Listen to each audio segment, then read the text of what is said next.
Hey everybody, welcome back to Made for More with Amy K. Hauser. We are doing something new today. We're starting with a new type of podcast, and I'm super excited to introduce you to my fiance, soon to be husband, Brian Krafschick.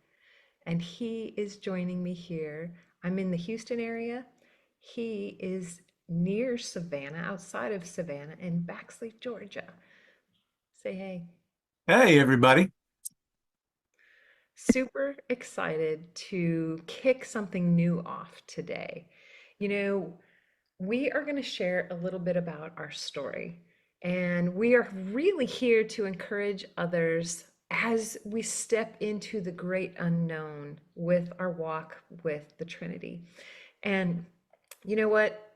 We know that there are so many stories out there of other people that have had wild ways of meeting, coming into life, maybe later in life. And just, you know what? We just want to encourage people with these stories.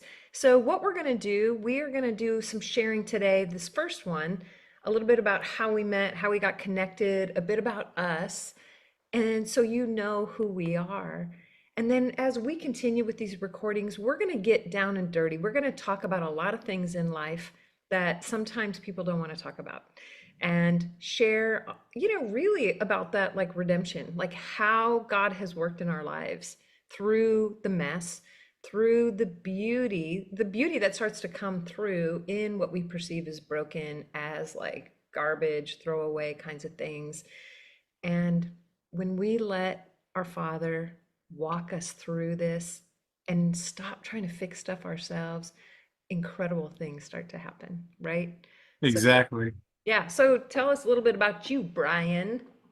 So, this amazing woman across the screen, as she mentioned, agreed to make me the luckiest man in the world, or most blessed. Of all men, I am most blessed, um, a few months ago. And yeah, let's just go ahead and get into it. So, I was in an extended season of isolation, like literally, didn't leave the house for months. It's just been interesting. And then I had some freedom to, I found Abba led me to some online communities. And one of them was the Mirror Word Bible Study, probably in March, late March. Um, and one Wednesday, we were just talking in a breakout group. And I think I had mentioned it was probably one of my first, I think it was the very first one I was on, if I'm No, not mistaken. First, well, it was really, really early because nobody really knew my story. So I was just sharing some of the ministers that I had been following: Chris Blackaby, Mike Parsons, Justin Paul Abram, and Amy. Really got intrigued because she had heard of some of them, and she, she said, "Hey, I know we don't need to talk about it here in the breakout, but if anybody would like to continue the conversation about these ministers off, separately, just reach out." So myself and our friend Bonnie did. And a few days later, um, April 10th, I came to come to find out, we started talking, and it was beautiful. I mean, it was other-centered, self-giving love. She was my, beloved sister, and I loved her from the get-go. So that came natural. And then I'll let her pick it up from there. But yeah, it's definitely interesting because for me, I wasn't looking. I was like, all right, Lord, if I'm gonna be, your man by myself, I'm cool. Let's just rock and roll. Let's go. But she kind of blazed into my life, and it's never been the same since. oh wow. So I love hearing this story because it's such a cool story, you guys. Because I'm going to back both of our stories up a little bit. So Brian had been on his own, had been divorced for 12 years at that time. And do you do you want to tell him just a little bit about why you were in isolation? Because some might go, wait, what? Yeah, so I had been following hard after Abba, probably since 2007. Heard a message Following from hard. back then it was. I know, right? Um, I heard a message from Damon Thompson, and first one, and it was on a CD. I was still married at the time, but a couple things just really blew me away was intimacy and communion with Abba, like walking with Adam in the cool of day, holding his hand in the garden. And that was like, oh my goodness, that's it. That's the thing. And then next was to be a spiritual son, which, is another story. But yeah, so that's been my journey. I went hard after the Lord. And, separation, divorce, that sort of thing. Um, anyway, it's been a long time, a lot of shadow work, a lot of self work. But December of so something, babe. Last night when I think it was Casey that mentioned that Bob Jones said that 2020 was going to be the beginning of um, rest, Yeah. or maybe it was Damon.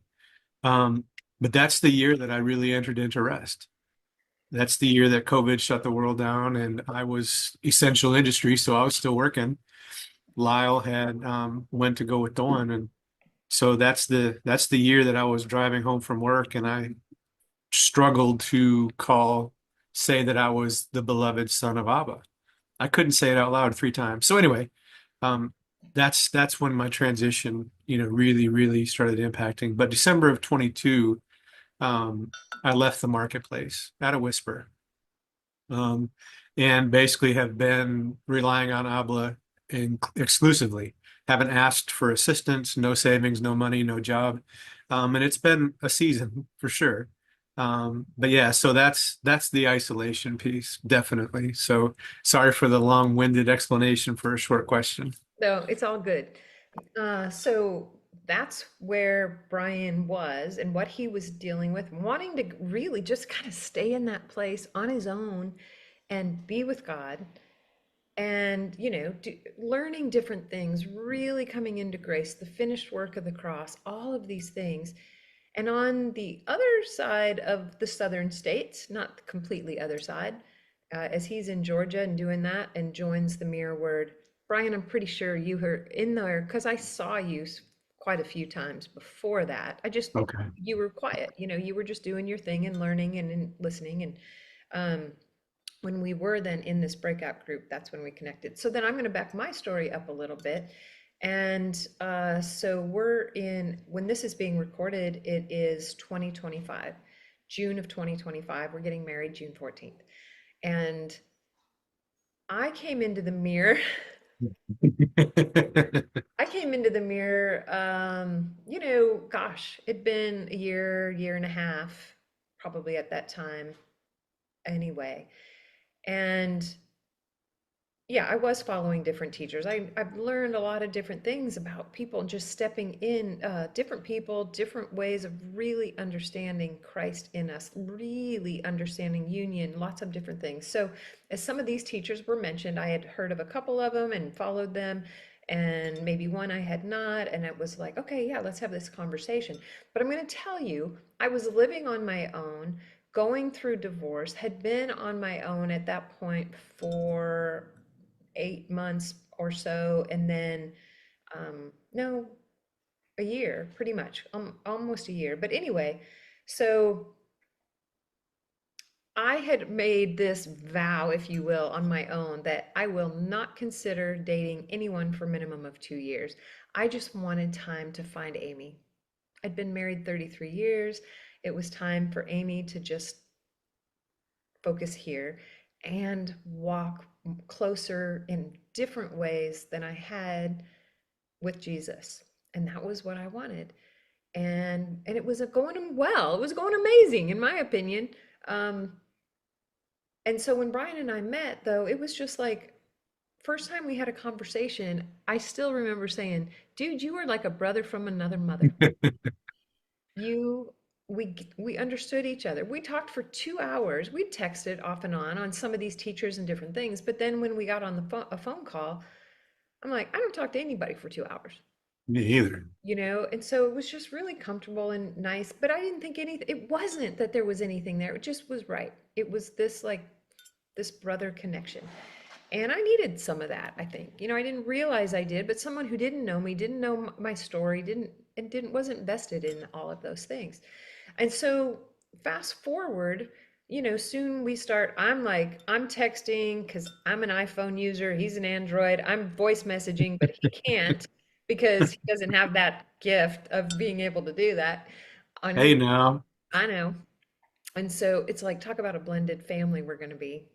Um, but so, my gosh, we started Marco Poloing. We'd hop on Zoom from time to time or messenger calls, but sometimes we'd go a week, sometimes it was all the time, and then quickly it became often, every day. We're just, whether it's just like, hey, how's it going? Just uplifting things, spiritual stuff.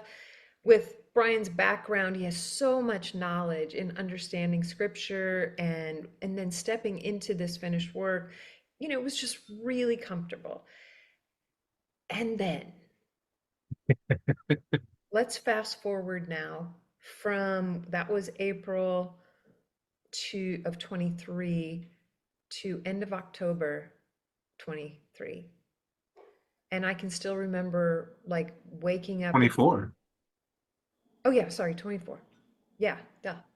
Hello. I never say that I'm great with numbers. And I woke up once in the night and I'm thinking about Brian and I realized I was thinking about him a lot. Him, you. And then I was like, not happy. I was like, no, what's happening in my heart? Things were shifting very quickly. It was like, it was a Jehovah sneaky. It was like, I felt like the spirit was going, I know, we're just going to make this, it's just going to happen and you're not going to be able to handle it. Like, you won't know what's going on. And I remember waking up at one point and I looked at my phone for something and the screen's image that popped up that is this picture where basically it said, it's like a silhouette of a butterfly and it said things end to begin again. And it's not, and please don't misread that or mishear what I'm saying, what that means. But it was that moment of reading that something came over me and I was like, the tears just started because I knew Holy Spirit said, this is who we have for you. And I was like, no, please, no, not now. Like, this is messing up my plan. And if you get to know me, you'll know. And Brian learned pretty quickly, and probably already knew at that time, I like my own plans. I like to be my own God at certain things in most of my life for many years.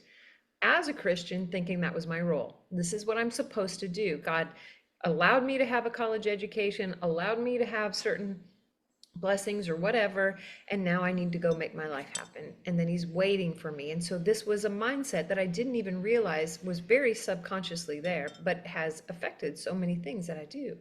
And so little by little, well, not that slowly, but over the course of the next few weeks, we started having some important chats.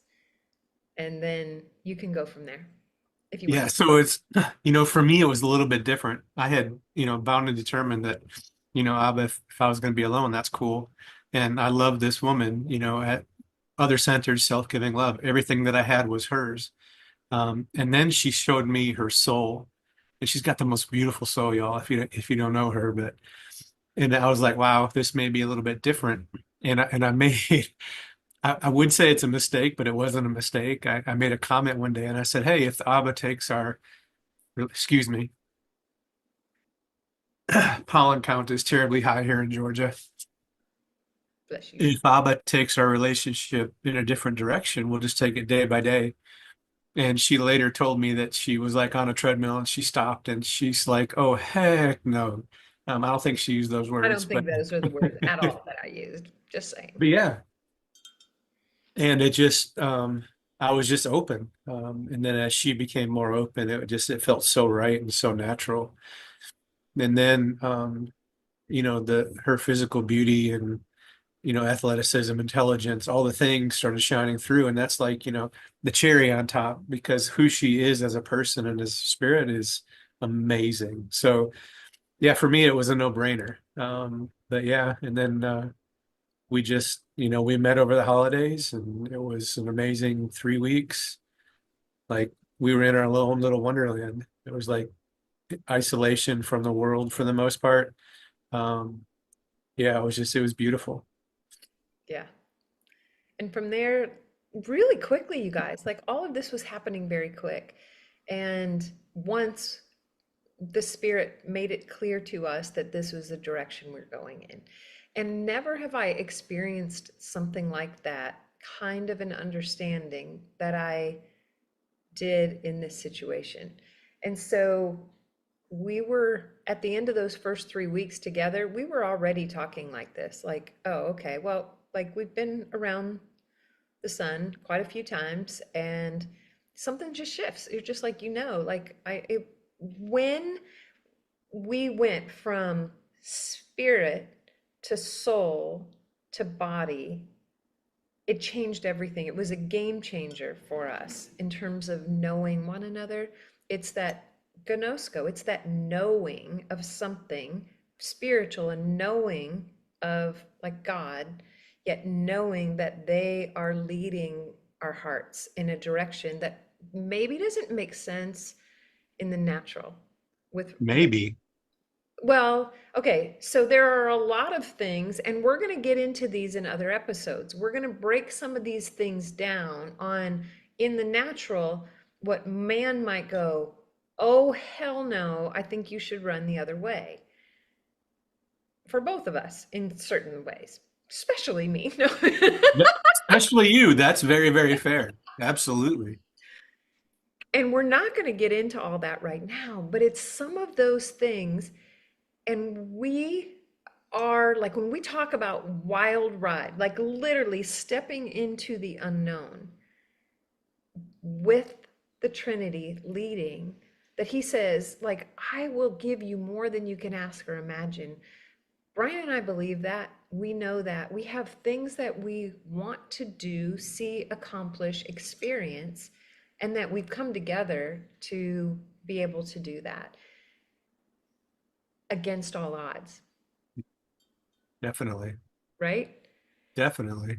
Because there are things that don't make sense. So I'm just going to say this, we're going to get into a lot of these things and we're going to have conversations with other people sprinkled throughout what we share that live that kind of a life, that are like against all odds, or like this doesn't make sense to family, friends, whatever. Look at the circumstances. We're going to let those folks come on and we're going to get to just be so encouraged by their stories, who they are, what they've experienced. And we're not saying that traditional ways of meeting and all of that aren't amazing too. And we're also not saying that when people meet and they have that physical attraction, then they have the soul attraction, then they have the spirit, that that can't work. Those are not things we're saying, okay? But we're saying this chat, these broadcasts are going to talk about the other for the most part, and that you'll be encouraged. So whether you're somebody who's going, man, my past is so jacked up, there's no way I'm ever like, I'm just done. I'm just going to be finishing my life on my own here. Or maybe saying, I'm too old, or I'm too young, or I'm too this, or I'm too that. I'm too broke. I'm too unhealthy, whatever it might be. We just want to encourage people, right? Right, Brian? Exactly. Exactly. I mean, so, just to skim the surface, let's just go in. I mean, I was a serial adulterer. It was always at work, for a long part of the marriage. And then I got saved in a Baptist church. And part of that was to go to counseling. And she was upset because I was not, being accountable. And I thought, well, Jesus forgave me, so she should too. So the counselor, it was a husband and wife team, and I remember it to this day. She was like, Brian, do you think you're a good man? I said, I know I'm a good man. And she said, yeah, good men don't do what you did. Um, and that, that kind of shook me to my core. So then it was, for me, it was bound and determined I was going to be a good man. Well, I come to realize after all these years that a good man is not a good thing. But I am a God man, which is a difference. Um, so yeah, there is definitely hope for everyone. Um, and that's kind of the prevailing message that we'd like to have, that it does not have to be traditional in any sense. Abba is creating kingdom relationships all the time, some through traditional ways, like Amy said, and then we have some friends that, met very similar to the way that we did. You know, Tommy and Shannon Miller have an amazing story about how they got connected and other people. So yeah, but we hope to have some interesting folks on here talking and just kind of breathing hope and sharing testimonies and talking about the kingdom. Yeah, because we're gonna dive into those things a little bit more. So Brian just told you that one element, but you let me throw you for a little loop here. Because not only then Brian, he calls himself serial adulterer at a season of his life. Well, guess what? I also was an adulterer. I don't like to call myself that, but I stepped out where I didn't belong. And that, you guys, now granted, there were many years of healing through that. But when communication isn't such that you really go into that and understand one another well, things don't fully heal. We can, like, if you think of the iceberg, many of us, we've heard the whole iceberg thing where, the tip of the iceberg that's out is our conscious mind, and then the subconscious, 95% of that iceberg underneath, the subconscious, where we can say all the things or do all the right things, or even through certain types of counseling, talk through that. But if this stuff's not healed, it impacts the relationship. So, would the world not say two people that were unfaithful are a disaster waiting to happen? Many would, but we want to then, in other episodes as we get going, propose how, when Christ is at the center, when we are doing this perichoresis dance, right? The Trinity and Brian and I, after we are married, coming in, which we already are in this dance together, but then walking through that where our counsel comes from them, plus wise counsel around us and the things that we're intentional about learning, where literally purity, innocence, life, life-giving love is ours. Not that we're getting to it, but that we're actually already there, because what happened on the cross, that it is finished, actually applies to all these things. That we don't go back and look at behaviors and try to clean ourselves up, but that we step into the reality of who we are. And so, what if Brian and I, and I'm saying what if, meaning it is, that we've been invited to into what seems impossible, that is made seamlessly beautiful because of our yes, Right. our willingness to get outside of our logical mind, right, Brian? Absolutely. And apply truth that we know and say, okay, we're going to live our lives different going forward than we have.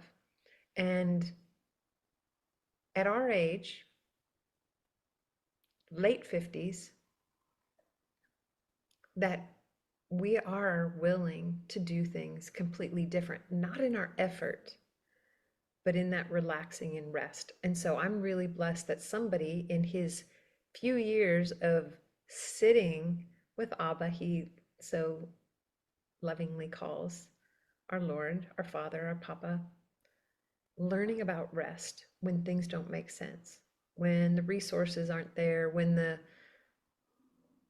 then life doesn't look the way we thought it should, and knowing that we hear and that we can all hear, y'all, the voice of our Father and be guided in truth to those places of unimaginable bliss and joy and life abundant on this earth as it is in heaven. Well, not to mention safety. So, when we met in December over the holidays, I thought I was this hero, right? Been, isolated for the most part for 13 years, did a ton of shadow work and, self-introspection. And trying to understand women, the female mind, that sort of thing, because it was important to me. Um, and so I thought I was gonna, take care of business. And I was sitting on the floor one day, just looking at her, and started crying. Um, it was a old memory from when I was a child. And the pain was like literal. I mean, I had, where did this come from? And what Abba whispered is that now that your heart feels safe, I can take you back to some things and truly heal you, rather than just kind of let the scar continue to scab over and fester. And just the safety that we provide for each other allows for some of that deeper healing. And it's a beautiful thing and something that I've never experienced before. Um, yeah, so all of my theological knowledge and even experiential encounters didn't prepare me for that for sure. That brings me to something that just popped up, Brian, is, like in my mind, I just needed the Trinity. And you too. In Right. essence, it's like this is all we need. We've gone the other, we're done, it's okay, or at least done for now. And like when I mentioned Jehovah Sneaky kind of thing, is one thing that Brian said at a time where, I'm processing. I've not been out on my own, and there's still clearly, I would be joking if I didn't say I'm still healing from certain elements of the losses, the change, all of those things. Um, and Brian said, "What if they don't, that I'm in your life to help you heal?" Because Brian's done a lot of his own work, and in this place of such peace and rest and knowing his identity of who he is in Christ, conversations about my former husband are not a threat. And that's a safe space for me, like he's mentioning his safe space. And that creates, when we are like put into a place where we get a safe space, those healings like Brian's talking about, that I'm experiencing in different ways, even though they're ugly sometimes with ugly tears and all the things, Yes. it's still, there's something incredible that can happen that, I don't know, it's just letting me be me. It's helping me be me. And I thought in my mind to be me meant alone, that I had to tough it up. And my gosh, is that not kind of bringing the law back in? I got to do this. And he's like, "Do you? What if this is what I have for my people?" Now, I'm not saying that everybody, it may not be. It's not like we have different things that we make us unique as a unique facet of his diamond, the diamond that he is, that we are. But yeah, so it's crazy. There's so much to go into, you guys, on these. And, yes, our story, but other people. So, we hope that you guys will hop back on and, share this with people that you think might benefit from this kind of a conversation, and like, subscribe, and leave comments. Like, what are some of the things that come up in your own Yeah. mind, in your own thoughts, that you're experiencing or that you don't understand? And we're going to be going into more of the heart of who Jesus is in our experiences, our understanding and unveiling the truth in the scriptures. We're going to use lots of different Bible translations. We're going to use reference of different people, and then personal experiences. So we're excited. Anything to add to that, Brian? Not really. Not that it's going to be a theological, Yeah. study or anything, but it's just our lives are, founded on the scriptures and obviously the encounters with the Trinity, however they show up to us. For me, it's Abba. Yeah. Um, Amy's Papa and Jesus and Holy Spirit. She's got the Trinity. So, um, not that I don't, but yeah, it's just it'll be a unique journey and um, very, very raw Yeah. is what we're feeling. So, we appreciate you guys for watching. Yeah, for sure. And with the premise of understanding, it's okay to agree to disagree. You may Yes. not agree with some of the stuff you hear, or you might think it's wacko. You know what? My encouragement to that is find something else, and that's okay. Or remain open fist. right? Sometimes we don't even realize we're clenching our fists and we've got thoughts and ideas. So we're going to challenge some of those things too, with that open understanding that it's okay to not agree. And right off the bat, Brian and I both honor our former spouses. Okay. Yeah. So that we're not going to spend a lot of time there. You're not going to find dirt on here. That's just not it. No, It's not about that. It's about loving, even when love doesn't look the way we think it should. So, with that said, absolutely. yep, we're excited you're here. Thanks for tuning in, you guys. See ya.